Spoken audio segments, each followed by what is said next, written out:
Advance ads had prepared the town of Hammond about the chills and thrills that awaited them under the big top. As usual, there would be clowns, lions, elephants, and tightrope walkers for the crowds to see.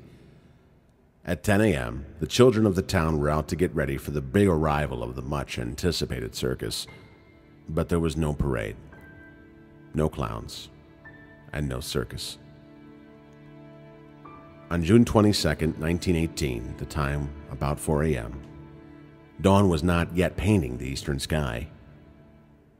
The Hagenbeck-Wallace Circus was scheduled to present its fabulous spectacle in the showgrounds at Hammond, Indiana, carrying 400 clowns, acrobats, riders, and roustabouts, all fast asleep. The train had to make a stop near Ivanhoe in order to cool an overheated wheel bearing box. The brakeman alerted the conductor with a signal flare, thus signaling the engineer to bring the train to an immediate stop. The 26-car train now rested on the tracks, coming from Michigan City heading west into Hammond. Red lights were turned on to warn any other approaching trains that a train had stopped on the tracks. An empty troop train was approaching at full speed from behind. It was piloted by engineer Alonzo Sargent, who had previously been fired for sleeping on the job. Ignoring all red lights and frantic signalmen signaling the oncoming train, it plowed into the back of the circus train, destroying 3 sleeping cars before finally coming to a halt at the 4th.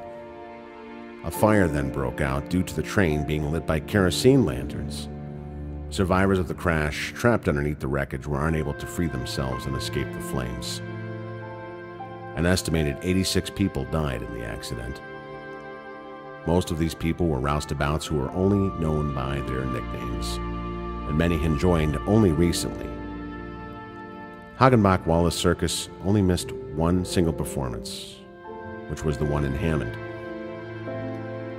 By the next day, they had borrowed enough acts from other circuses, including Barnum and Bailey and Ringling Brothers Circus, to be able to put on the scheduled show in Beloit, Wisconsin.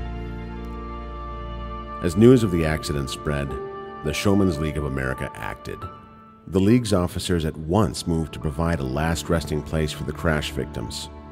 5 days after the crash, the survivors gathered at Woodlawn Cemetery for the burial of 56 of their fellows in a section owned by Showmen's League of America, which was purchased several months before the crash.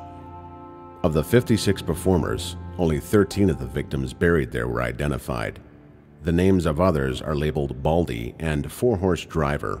Almost all the others simply read Unknown Male, followed by a number.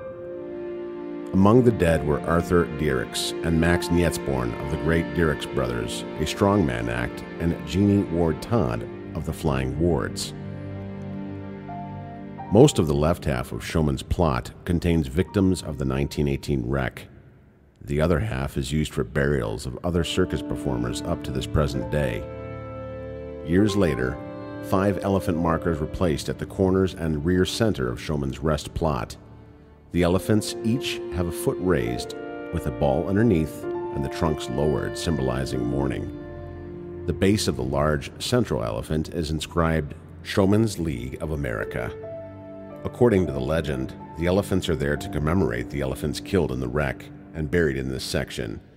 In some versions, the elephants are said to have aided the rescuing of the trapped performers by pulling away burning wreckage at the cost of their own lives.